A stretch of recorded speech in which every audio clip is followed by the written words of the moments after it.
नमस्कार दोस्तों, आज हम बात करने वाले हैं एक ऐसे इनोसेंट छोटे बच्चे के बारे में जो आगे चल के डार्कसाइड का सबसे वफादार एडवाइजर और डीसी यूनिवर्स का one of the most dangerous master torturer बना। वो डार्कसाइड के कहने पे लोगों को टॉर्चर करके उनसे इन्फॉर्मेशन निकलवाया करता था और उसे इन सब चीजों में मजा भी आता था। डीसार्ड न्यू गॉड्स में से एक और डार्कसाइड के लिए एक्सट्रीमली लॉयल है। ये हमें पहली बार नजर आया था 1970s में आई Jack Kirby's Fourth World comic book series New Gods में, और रिसेंटली हम इसे Zack Snyder Justice League film में भी देख चुके हैं। डीसार्ड का ओरिजिन डार्कसाइड और एक्लिप्सो के बीच चल रहे एक चेस गेम के दौरान हुआ, जब डार्कसाइड एक्लिप्सो को बताता है कि कैसे उसने एक मासूम लड़के के दिमाग को करप्ट किया। जब डीसार्ड एक छोटा बच्चा था तब उसके पास एक बर्ड और एक कैट थी।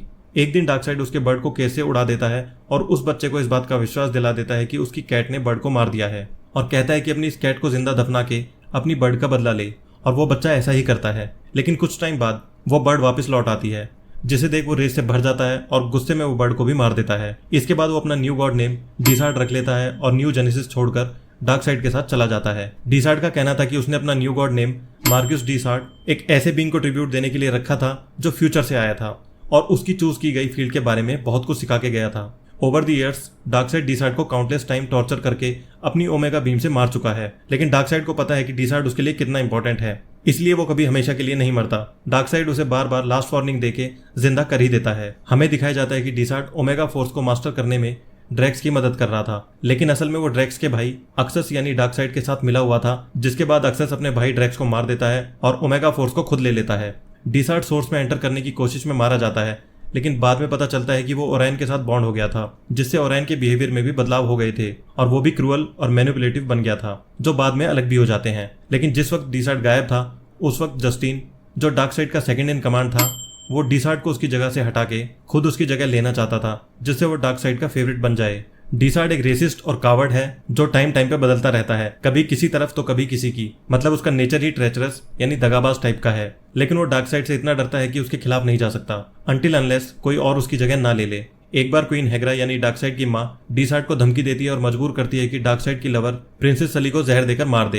हेग्रा चाहती थी कि डार्कसाइड कॉन्क्यूबाइन टिग्रा से शादी कर ले, और जब डार्कसाइड को इस बात का पता चलता है तब वो भी डीसार्ड को मजबूर कर देता है कि हेग्रा को जहर देके मार दे, और उस दिन से डीसार्ड डार्कसाइड का मेन हेंचमैन बन जाता है। एक बार डार्कसाइड डीसार्ड को सोर्स वॉल से हाई फादर की स्टाफ लाने का काम देता है, क्योंकि डार्कसाइड की पावर्स कम हो रही थी और उन्हें रिस्टोर करने के लिए उसे स्टाफ की जरूरत थी। इसकी हेल्प से वो ओमेगा रियल्म से कनेक्ट करके अपनी कम हो रही पावर्स को वापस रिस्टोर कर सकता था, और डीसार्ड इस काम को ब्रेन वॉश सुपरमैन की मदद से पूरा भी कर देता है। लेकिन जब टाइम आता है उससे डार्कसाइड की पावर्स को रिस्टोर करने का, तो डीसार्ड डार्कसाइड को धोखा दे देता है और खुद उसकी पावर्स लेने की कोशिश करता है। लेकिन डीसार्ड ओमेगा इफेक्ट को बर्दाश्त नहीं कर पाता और डार्कसाइड आसानी से उसकी पावर छीन लेता है।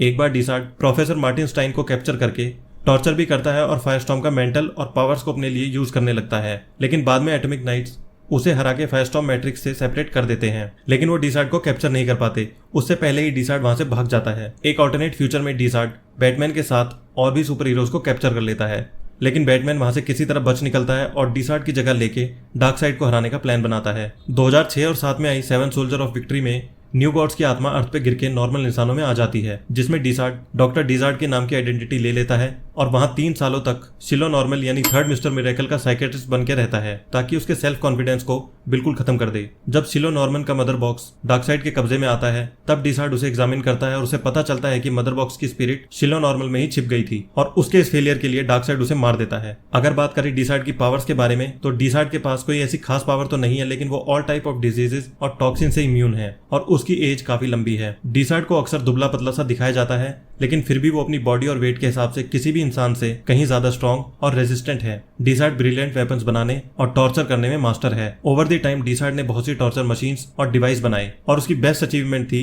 हैप्पीलैंड, एक ऐसा अम्यूजमेंट पार्क जो उसके विक्टिम्स के लिए जेल का काम किया करता था। डीसार्ड डिसेप्शन, गैजेटरी और इंटेरोगेशन में माहिर है। वो हमेशा न्यू टॉर्चर मशीन्स को इन्वेंट करने में लगा रहता है। डार्कसाइड के सबसे खास होने की वजह से डीसार्ड पृथ्वी के फंक्शंस और रिसोर्स को अच्छी तरह जानता था। जब न्यू गॉड्स एडल्ट हो जाते हैं तब उनकी एज अर्थ पे मौजूद इंसानों के मुकाबले कई गुना धीमे बढ़ती है, और इसी वजह से कुछ न्यू गॉड्स कई हजारों सालों तक जी सकते हैं। और अगर बात करें डार्कसाइड की वीकनेस के बारे में, तो न्यू गॉड्स की सबसे बड़ी वीकनेस में से एक रेडियन है। रेडियन को हम न्यू गॉड्स के लिए क्रिप्टोनाइट जैसा समझ सकते हैं। जैसे क्रिप्टोनियंस को क्रिप्टोनाइट क्रिप्टोनाइट से मारा जा सकता है, ठीक उसी तरह रेडियन से न्यू गॉड्स को मारा जा सकता है। लेकिन सुपरमैन और क्रिप्टोनियंस क्रिप्टोनाइट से एकदम से नहीं मरते, वो थोड़ा धीरे असर करता है। और हमने कई बार देखा है कि सुपरमैन क्रिप्टोनाइट के छोटे मोटे फ्रेगमेंट से बच ही जाता है, लेकिन रेडियन ठीक इसका ऑपोजिट है। उसका एक छोटा सा फ्रेगमेंट भी किसी पावरफुल न्यू गॉड को एकदम से मार सकता है। तो इस वीडियो को यहीं समाप्त करते हैं। आई होप आपको ये वीडियो पसंद आई होगी। अगर हाँ तो इस वीडियो को लाइक और चैनल को सब्सक्राइब करना ना भूलें।